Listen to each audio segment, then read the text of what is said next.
My name is Abriel, otherwise known as Puppis. I bet that Mark Kelly would be the VP nominee on the Democratic side, and instead it ended up being Senator or Governor Walz.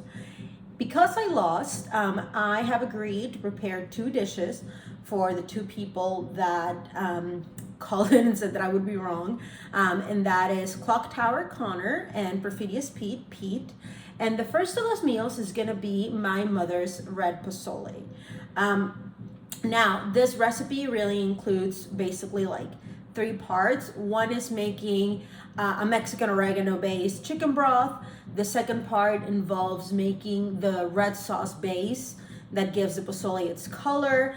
And then you combine the 2, and then you end it with some optional toppings, radishes, that sort of thing. So here I am, and this is my mother's red pozole. Alrighty, so as I mentioned, this dish is essentially a very, very spiced chicken broth or a chicken-based soup. So our first step is gonna be, we're gonna take a quarter of an onion. I like to start with these little onions. It can get a little oniony. So we'll cut a chunk of this beautiful pre-washed white onion.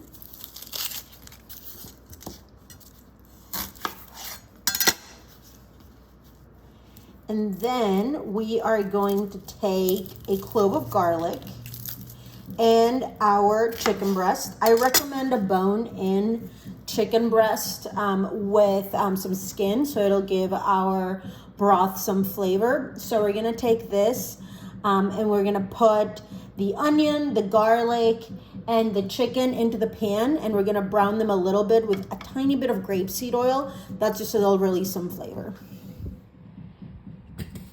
Okay, here we have our pan. I usually like to brown things at like medium-high heat because it's not gonna be a very long browning process. So I'm gonna take our onion and our garlic clove. Onion, garlic clove, and our chicken breast. Here we go. That was supposed to be a little bit more artful. And I'm gonna let them brown for like maybe like 1 or 2 minutes once like it starts sizzling a little bit in here. Meanwhile, I'm gonna prepare the herbs that are gonna go into this. I'm gonna do a teaspoon of salt, about a half a teaspoon of ground black pepper, a teaspoon of Mexican oregano, 1 bay leaf, and I'm also gonna add a sprig of regular fresh oregano that I don't believe is Mexican oregano variety, but I still think that the fresh herbs are gonna give this a nice flavor. And then finally, I'm just gonna do a little bit of thyme. Again, this is just it is really just a chicken soup with some beautiful additional spices. So I think like the more we can build some flavor into our chicken broth, the better the final product is gonna be. Okay, now we're gonna move on to our sauce. Our sauce is pretty exciting. It is what really gives the pozole its like, you know, distinctive spicy red flavor. And what we're gonna need is we're gonna need dried ancho chilies and dried guajillo chilies. We're also gonna need some garlic and a little bit of oil. A note about the chilies, I got these at Whole Foods. I imagine that if something is sold at Whole Foods, it should be sold on Amazon, but they're not super difficult to get, but you do want to like, this is, I would say, one of the places to splurge on this meal. It really affects the quality of the final sauce.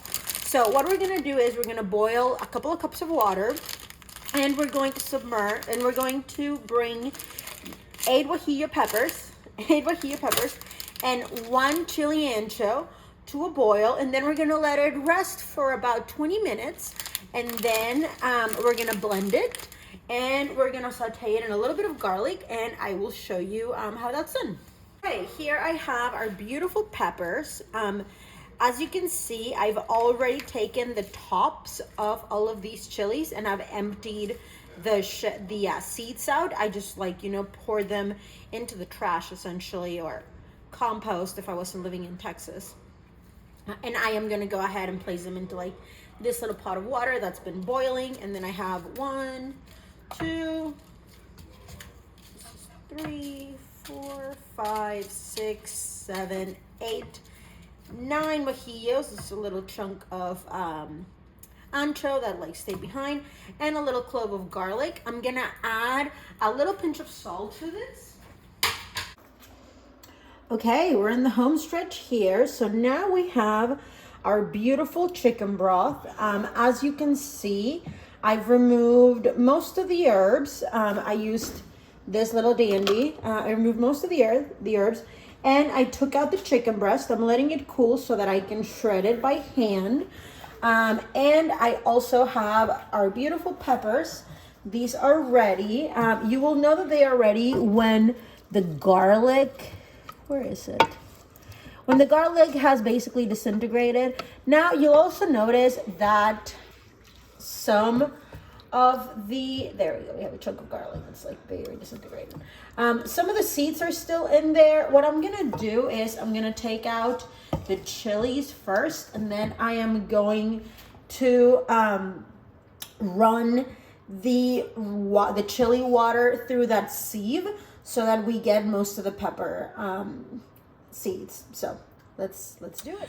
Okay, so what I'm doing right now is I am placing our peppers sort of like whole, they're really going to be falling apart, into our blender here. Make sure you get the garlic chunk that should be in there, but it's going to be, like I said, mostly disintegrated. You might get a few seeds in here. That's kind of inevitable no matter how hard you try to get rid of all of the seeds. Some of them are pretty small and they release during the cooking process.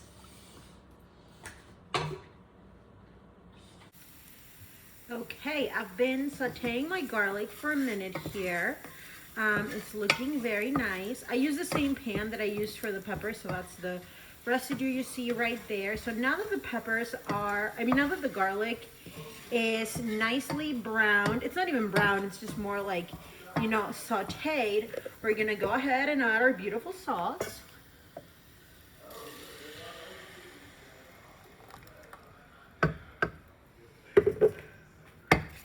And then we can move on to our beautiful broth. So here's the broth. As I was saying earlier, this is the breast. It's cooled down a little bit, so I am going to, in a minute, get all the chicken out of it and mince it. Okay, we are back to finish up our beautiful pozole. Here we have the sauce that's been simmering for a couple of minutes. It makes a little bit more sauce than you need. So here's what you will do. You have your hominy with your chicken, and then in some Mexican households, you would serve it separately. You would serve the sauce and you would serve the chicken broth in separate bowls.